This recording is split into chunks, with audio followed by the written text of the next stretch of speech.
Chess, so people can understand its history, chess was created hundreds of years ago, actually thousands of years ago in many ways, tracking it. But in a form that we play it was created in India. The concept was that they had problems with warriors that were very good in battle, but then their problem was when they would promote them to lead a squadron or a group or a battalion of men, in many cases they were not able to think about everyone else and what they should do and about playing towards the strengths, using the strengths of the men that they have around them. And they'd go into battle, they'd do very well, but everyone else would die. So the idea was that they created chess, which is this combat game where you have to think about strategy, you have to think about the advantages of each of your men. And of course then it became a wonderful challenge to examine who is mentally the fittest and who is the strongest, because what separates man from the animals, what makes him top of the food chain, is his mental abilities, not his physical abilities.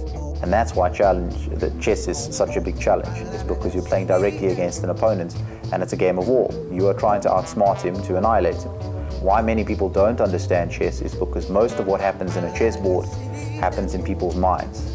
That's the difficulty for people to follow, is that it doesn't play out like golf, it doesn't play out like football or tennis. You don't see everything in front of you. You actually have to apply yourself and apply your mind to understand the battle that's in front of you.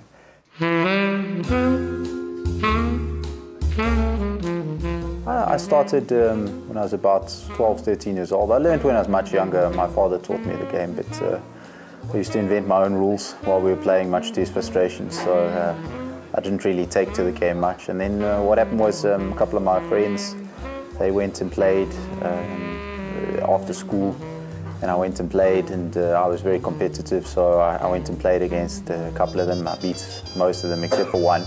And then I started entering tournaments, and from there it sort of picked up.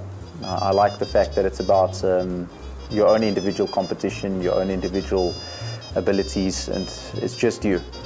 There's no one else that you can blame if you get it wrong, and no one else that can steal your thunder if you get it right, so I like that. I think it's difficult in South Africa. We don't have enough high-level events to really measure oneself as often as possible.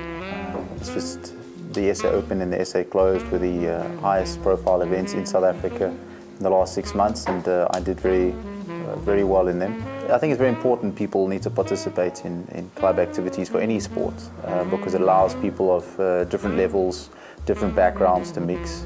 And of course at the same time in chess it's important to have clubs because that's where people participate in the game, and if people aren't playing the game then it's not alive.